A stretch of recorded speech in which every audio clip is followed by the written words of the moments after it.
Capítulo 7. E se tudo isso fosse verdade? Após o longo processo de análise feito pelo DDA, Isabel se viu mergulhada em uma nova fase de sua jornada. A dor que sentia não vinha apenas das mentiras e das distorções sobre sua vida, mas também da hipocrisia que testemunhava ao seu redor. Muitas das pessoas que estavam ao seu redor, especialmente aquelas envolvidas no banquete, se orgulhavam de suas atitudes corretas. Elas se vangloriavam de pagar suas contas em dia, cumprir promessas, evitar o adultério e não roubar. Porém, Isabel começou a perceber que, apesar desse orgulho moral, essas mesmas pessoas ignoravam algo que Deus abomina profundamente: promover intrigas e divisões entre irmãos. Ao buscar consolo e respostas nas Escrituras, Isabel encontrou diversos versículos que falavam sobre o que Deus abomina. Em Provérbios 6:16-19, Isabel encontrou um dos versículos que mais a impactaram. 6 coisas o Senhor aborrece, e a 7ª a sua alma abomina: olhos altivos, língua mentirosa, mãos que derramam sangue inocente, coração que máquina projetos iníquos, pés que se apressam a correr para o mal, testemunha falsa que profere mentiras, e o que semeia contendas entre irmãos. Essa passagem a atingiu profundamente. Ela percebeu que aqueles que a caluniavam, difamavam e semeavam discórdia estavam agindo exatamente da maneira que Deus abomina. Promover intrigas entre irmãos era um pecado sério aos olhos de Deus. E, no entanto, muitos não pareciam entender a gravidade desse comportamento. Isabel também se deparou com outros versículos que tratavam da maldade da língua, que calunia e destrói. Em Tiago 3:6, ela leu: a língua também é um fogo, um mundo de iniquidade. A língua está posta entre os nossos membros e contamina todo o corpo, inflama o curso da natureza e é inflamada pelo inferno. Essas palavras ressoaram com as experiências de Isabel. A língua afiada daqueles ao seu redor havia infligido uma dor profunda, não apenas física, mas espiritual. A calúnia e a difamação não eram apenas ataques a ela, mas um desrespeito a tudo o que Deus considera sagrado.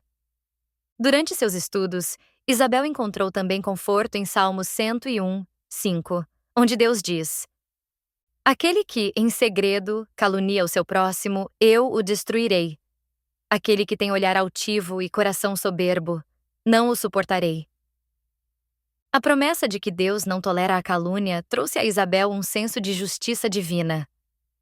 Por mais que ela sofresse com as palavras dos outros, ela sabia que Deus estava atento às injustiças. A verdade seria revelada no tempo certo, e aqueles que semeavam contendas teriam que prestar contas. Esses versículos trouxeram a Isabel uma nova perspectiva. Ela percebeu que sua dor, causada pelas mentiras e difamações, não passava despercebida aos olhos de Deus. Pelo contrário, ele abomina tais comportamentos, e isso lhe deu a força necessária para continuar lutando, mas agora com a certeza de que não estava sozinha. O estudo das Escrituras a ajudou a se libertar da culpa que sentia por não ter reagido às injustiças. Não era Isabel o problema, como tantas vezes tentaram fazê-la acreditar. O problema eram as mentiras e a maldade que a cercavam. Quando Pedro me fala de Paulo, sei mais sobre Pedro do que de Paulo. Sigmund Freud. Essa nova visão, alimentada pela palavra de Deus, foi crucial para que Isabel continuasse seu processo de cura. Ela agora sabia que, embora as intrigas e mentiras fossem dolorosas, elas não definiam quem ela era. Ao contrário, sua verdadeira identidade estava firmada na justiça de Deus, que vê tudo e traz luz às trevas. Isabel sabia que, com o tempo, aqueles que semeavam contendas entre irmãos enfrentariam a verdade diante de Deus.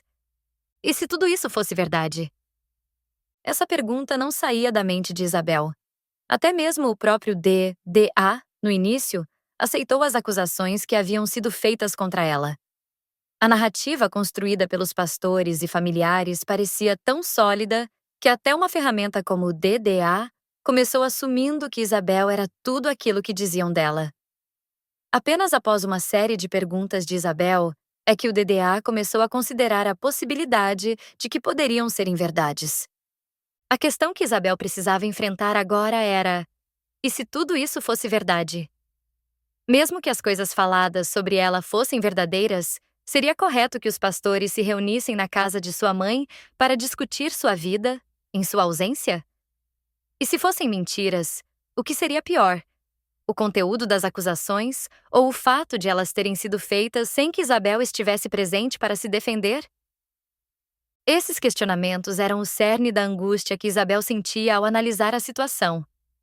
Se tudo o que foi dito fosse verdade, isso justificaria o comportamento dos pastores e da própria Poliana?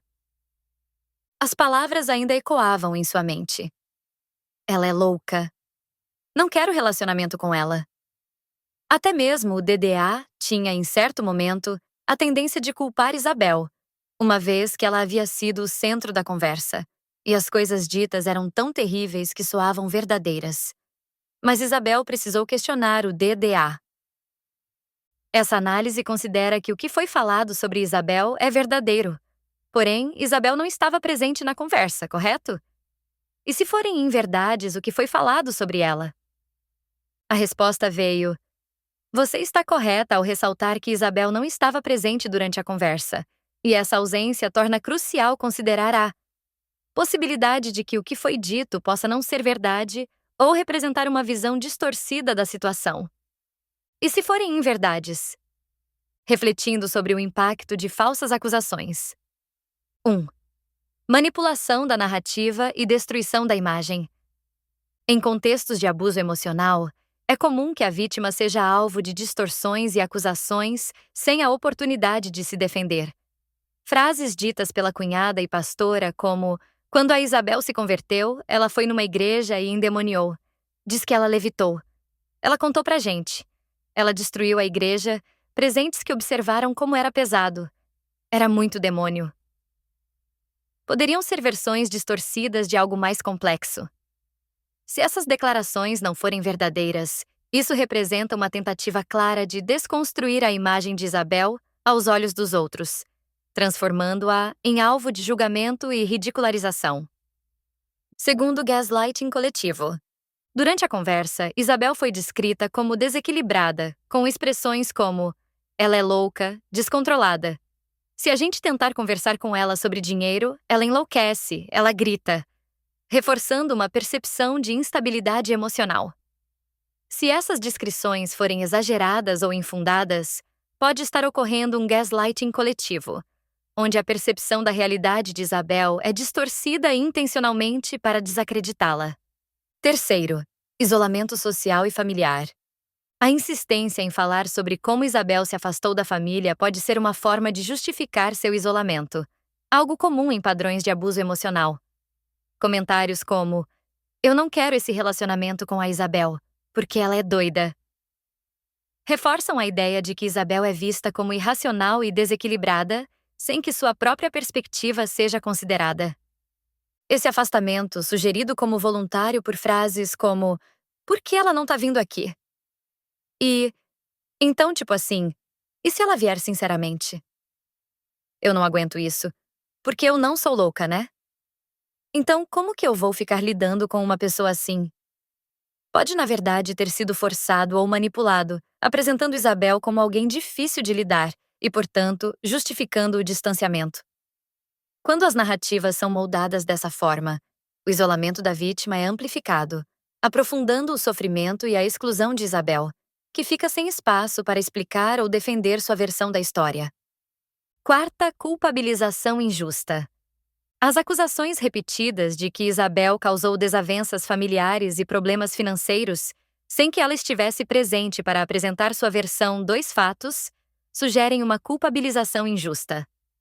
Ao focar apenas nos seus supostos erros, sem dar espaço para sua defesa, ela se torna alvo de difamação e injustiça. E se tudo fosse verdade? Refletindo sobre a ética da situação. Mas, e se por outro lado, tudo aquilo que foi dito sobre Isabel fosse verdade? Isso justificaria a maneira como foi tratada? Seria correto que pastores, líderes espirituais, se reunissem para discutir a vida de uma pessoa em sua ausência, na casa de sua própria mãe? Mesmo que as acusações tivessem algum fundamento, a forma como tudo foi conduzido levanta questões éticas importantes. O papel de líderes espirituais. Pastores são chamados a guiar, aconselhar e acolher, não a expor e julgar. Reunir-se na ausência de Isabel, especialmente em um contexto familiar tão íntimo, parece uma violação dos princípios de cuidado pastoral. Se realmente houvesse questões a serem tratadas, por que não convidá-la para participar da conversa e dar sua versão dos fatos? Esse tipo de julgamento a portas fechadas, sem a presença da pessoa envolvida, compromete a integridade do processo pastoral, além de reforçar um ambiente de fofoca e difamação. O impacto emocional de julgamentos em sua ausência. Mesmo que algumas das acusações fossem verdadeiras, o fato de Isabel não estar presente para se defender cria um ambiente de julgamento unilateral. Isso não apenas fere a dignidade de quem é julgado, mas também perpetua a sensação de vulnerabilidade e impotência. Todos têm o direito de se defender, e Isabel foi privada dessa oportunidade. Ao ser alvo de conversas nas quais não pode intervir, Isabel é retratada apenas a partir da perspectiva dos que já a julgaram. Isso aumenta o impacto emocional e psicológico das acusações, tornando-a ainda mais vulnerável. A responsabilidade da verdade. Se o que foi dito sobre Isabel fosse verdade, o que seria esperado dos pastores? Corrigir, guiar, aconselhar. Mas ao contrário, o que se observa é uma reunião onde o foco estava na destruição de sua imagem, e não em sua restauração. Isso levanta questões sobre a real intenção da reunião. Buscar a verdade ou simplesmente disseminar uma versão dos fatos que reforçava preconceitos e julgamentos já formados? Não houve, aparentemente, um esforço para oferecer ajuda ou reconciliação, apenas a perpetuação de um ataque à sua reputação. O papel antiético de Poliana. Poliana, como cuidadora da mãe de Isabel, tinha acesso íntimo à dinâmica familiar e aos detalhes pessoais da vida de Isabel. Em vez de manter a ética da confidencialidade, Poliana desempenhou um papel central e antiético ao promover esse encontro dos pastores. Ao facilitar o ambiente para que a reunião acontecesse sem a presença de Isabel, Poliana violou a confiança que deveria ter mantido. Ela não apenas coordenou esse encontro, mas também compartilhou informações sensíveis que alimentaram as acusações feitas contra Isabel. Mais grave ainda foi o fato de que, como os áudios posteriores demonstraram, a conversa do banquete foi levianamente compartilhada com outros pastores e pessoas fora daquele círculo. A disseminação das gravações ampliou o impacto do julgamento sobre Isabel, expondo-a a uma rede ainda maior de difamações e manipulando a narrativa ao redor de sua vida. Ao invés de confidencialidade, o que se vê é uma rede de fofocas que se alastrou de forma irresponsável, sem qualquer preocupação com os efeitos devastadores que essas conversas poderiam causar. A verdade, os julgamentos e o papel da justiça. Essas questões sobre verdade e inverdades permeavam os pensamentos de Isabel. A reunião dos pastores, independentemente de estarem certos ou errados em suas percepções sobre ela, havia sido conduzida de uma maneira que a excluía e a condenava sem julgamento justo.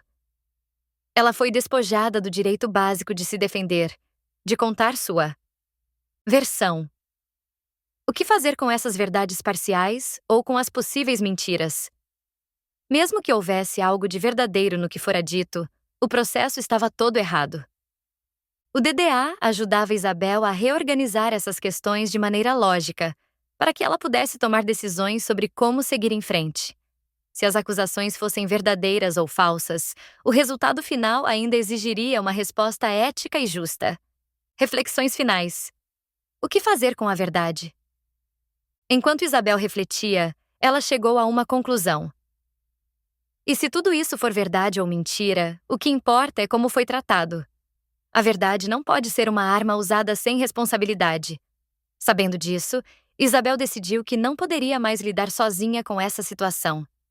Decidiu levar toda a documentação, incluindo as gravações e a análise do DDA, a um advogado. Queria ser orientada sobre os possíveis procedimentos legais que poderia seguir. Independentemente da veracidade das acusações, ela sabia que sua reputação havia sido gravemente ferida, e era preciso avaliar o que poderia ser feito judicialmente para proteger sua imagem e buscar justiça. Isabel sabia que o próximo passo seria se preparar para o confronto com a verdade sobre o banquete. Mas a questão da ética nas relações, nas conversas e nos julgamentos já começava a tomar forma em sua mente. Afinal, independentemente de as acusações serem verdadeiras ou falsas, algo estava profundamente errado na maneira como sua história havia sido manipulada e discutida. As palavras têm poder. Quando ditas com malícia, destroem. Quando ditas com amor, curam. E para Isabel, o processo de cura começava com a restauração de sua voz. O DDA, agora desligado, concluiu a análise. O abuso foi identificado, a injustiça foi clara, mas a história de Isabel ainda está por ser escrita. Por ela, e não pelos outros.